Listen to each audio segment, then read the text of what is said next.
Olá, hoje eu vim falar de cláusulas de inalienabilidade e incomunicabilidade. A inalienabilidade e a incomunicabilidade são cláusulas restritivas que podem ser impostas aos bens doados ou deixados por herança. Essas cláusulas, ela tem como objetivo principal proteger o patrimônio do beneficiário, impedindo que ele seja alienado, que daí vendido, doado, permutado, etc., ou comunicado, transferido para o cônjuge ou companheiro em caso de casamento ou união estável. Mas como que essas cláusulas funcionam na prática e quais são suas vantagens e desvantagens? Então, nesse vídeo, eu vou explicar os principais aspectos dessas cláusulas e como elas podem ser utilizadas. A inalienabilidade, ela é a cláusula que proíbe o beneficiário de dispor do bem recebido por doação ou herança. Isso significa que ele não pode vender, doar, trocar ou dar em garantia esse bem, nem mesmo por meio de testamento. A inalienabilidade, ela pode ser temporária ou vitalícia, dependendo da vontade do doador ou do testador. A inalienabilidade temporária, ela dura até um determinado prazo ou evento, como a maioridade ou a morte do beneficiário. A vitalícia, ela dura até a morte do beneficiário, passando então bem para os seus herdeiros.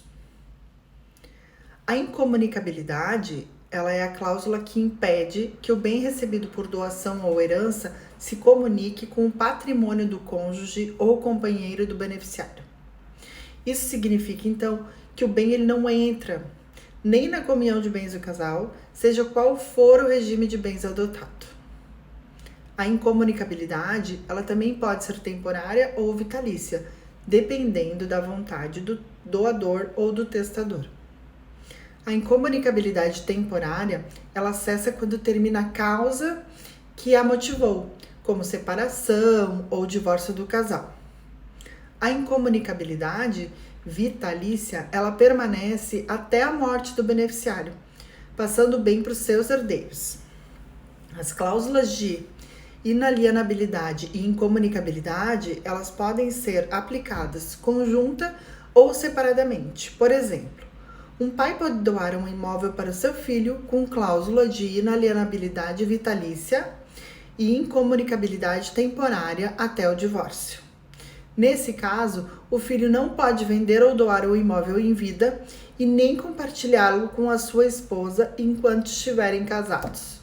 Se houver divórcio, o imóvel continuará sendo exclusivo do filho, mas ele então poderá vendê-lo ou doá-lo se quiser.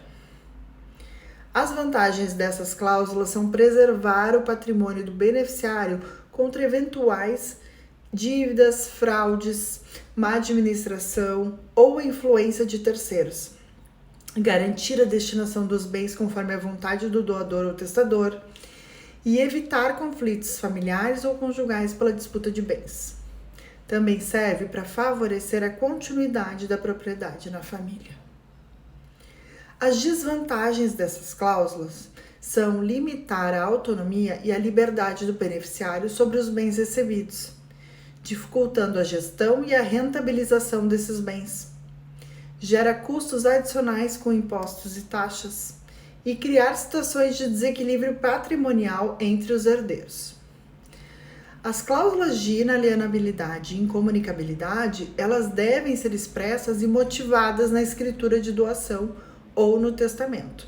Além disso, elas devem ser registradas no cartório competente para que tenham validade e eficácia perante terceiros. Caso contrário, as cláusulas podem ser consideradas nulas ou até ineficazes, dependendo de cada caso. As cláusulas de inalienabilidade e incomunicabilidade, elas não são absolutas e podem ser afastadas em algumas situações excepcionais. Essas situações são previstas em lei ou na jurisprudência. Por exemplo, se o beneficiário não tiver outros bens para garantir uma dívida legítima e se houver necessidade de alienar o bem para evitar a sua deterioração ou desvalorização, se houver consentimento expresso e livre do doador ou testador, ou se houver renúncia das cláusulas pelo beneficiário, ou se houver autorização judicial fundamentada. Concluindo, então, as cláusulas de inalienabilidade e incomunicabilidade, elas são instrumentos jurídicos que podem ser utilizados para proteger o patrimônio dos beneficiários de doações ou de heranças. No entanto, elas também implicam em restrições e ônus para os mesmos. Por isso, é importante analisar as vantagens e desvantagens dessas cláusulas antes de aplicá-las ou aceitá-las.